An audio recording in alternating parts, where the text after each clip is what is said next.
Today, as part of the home series, I traveled to Toledo, Ohio, armed with my Inrepid 4x5, my Canon P. I headed for the Botanical Gardens. I had never been there before, and honestly, I was surprised with just how beautiful it was. Unfortunately, when I got there, the place was slam-packed with people and wedding photographers, which means it was going to be really hard to get any shots without people in them. And on top of that, you're going to have all the people looking at you, stalking you, mocking you because you're carrying around these massive old cameras.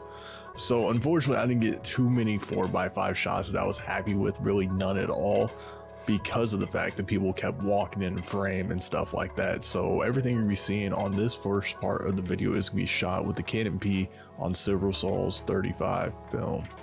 Now throughout the park, they had tons of interesting statues everywhere. This was the first shot that I took, and honestly, I'm really happy with it. This was one of my favorite shots of the day, not only because of that sexy depth of field, but also the dynamic range. I absolutely love how this film handles color and contrast, which shouldn't be much of a surprise. I came across this little overhang, or whatever you want to call it, and I feel like it made for an interesting shot as well. Already by this point, everyone was already staring and pointing at me, wondering why I was carrying around these big cameras and why I was wandering out here all alone. I'd become the weird kid just like back in high school. So my instincts kicked in and I did what I always did back in high school. Found the nearest bathroom, went to the last stall, called my mom, and cried for the next half hour. After I was finished drying up the tears, I continued up these stairs. I'm not sure what I was thinking when I took this photo, but I think it turned out alright. Then I came across this path that was shaded by these trees.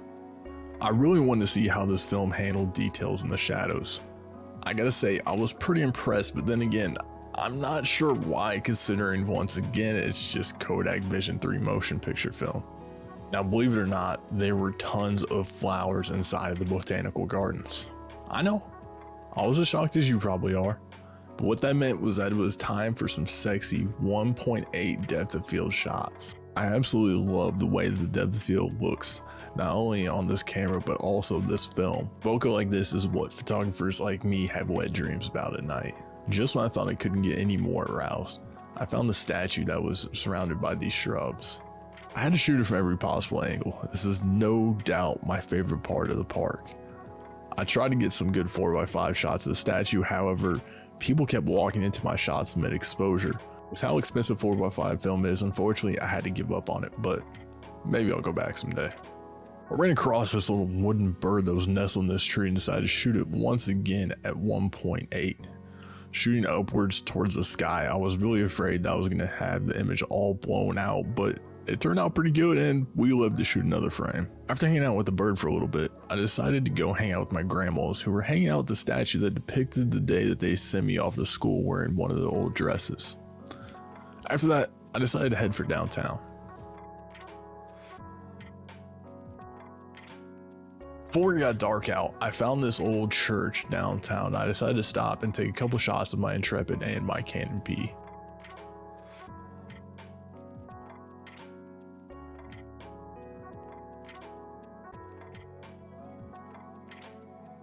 Finally, nighttime had fallen and I made it downtown, and my Canon P stayed in the car and it was all Inrepid 4x5 from there. My film holders were all loaded with Portra 160. Now what I did was I used my spot meter and metered for the shadows and then plugged that exposure time into my reciprocity calculator. Most shots were anywhere from 1.5 minutes to 5 minute exposures. This was the first shot that I took when I got downtown. It was actually right outside the parking garage over the river. I took a spot meter off the roof of one of these buildings and used that to plug it into the zone metering system, placing it into the shadows. This exposure was a little over 1.5 minutes long, and it's not the best shot, but I'm still getting used to nighttime photography. I never really shot a bunch of it until I started this project, and I forced myself to shoot it at every single location. Now, I also threw out the whole zone metering system, and I'm now using Nick Carver's precision metering method. And honestly, I think it's better and easier, especially if you have the Ravinia Lab spot meter. If you don't know much about the zone metering system, honestly, that's a whole nother video, and you guys can let me know in the comments down below if you'd like to see it. Basically, put simplistically, is you take a meter reading off of an area, and for example, I like to meter for the shadows, so I find the shadows that I still want to retain detail in. I'll take a spot meter in that, and then all you do is you add 2 stops. to your shot. So what I usually do is I usually meter at f8, meter for the shadows, and then I just change it to f32. That way we can add 2 stops, and then we know that that's placed in zone 2 where we're going to have details in our shadows. Now I continued on the path and I saw this composition. I'm pretty happy with how this one turned out. I spot metered for the roof of the building straight ahead, and I placed into the shadows before plugging it into my reciprocity timer and getting about 1.5 minute exposure once again. Whenever shooting nighttime, I'm always afraid the street lights are going to blow out and ruin the image when I'm taking a long exposure, but I'm growing more comfortable with my process, and I think this turned out pretty well. Now this photo was a bit of an experiment for me. What was going on was these windows would constantly change and cycle through colors, and it was going through every single color of the rainbow. Being the kind of science geek I am, I was wondering if I took long enough exposure, would these windows appear as pure white light? Now to get white, as you may know, what you do is you mix every single color of the rainbow together. So I was wondering if I took a long enough exposure as these windows cycled through the colors of the rainbow, could I get a pure white image? Now this was about a 5-minute exposure. I believe I bumped it all the way up to f64, and as you can see, I got pretty close to pure white.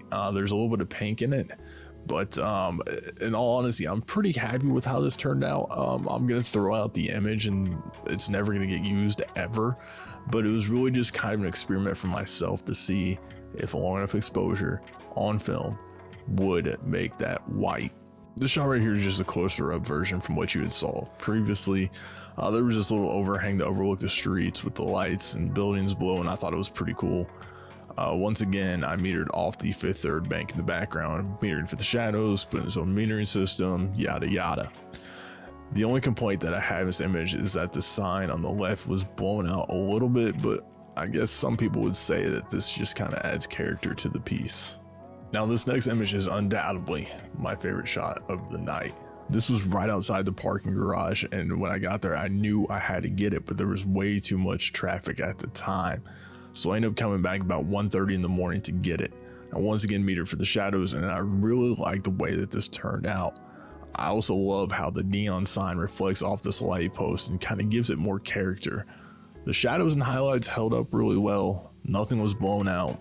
This is just a really contrasty, punchy, and gritty photo, and is undoubtedly my favorite shot from my trip to Toledo. So thank you guys so much for watching. It really means the world to me. If you guys want to see more videos, please hit the subscribe button and hit that bell icon. We're gonna have all kinds of new videos coming. Not only are we going to have more of the home series coming, we have lots of videos of different medium format cameras, a bunch of 35mm cameras, and also I bought a bunch of cameras and film from AliExpress to get in to see, can you save money on film and still get the same quality?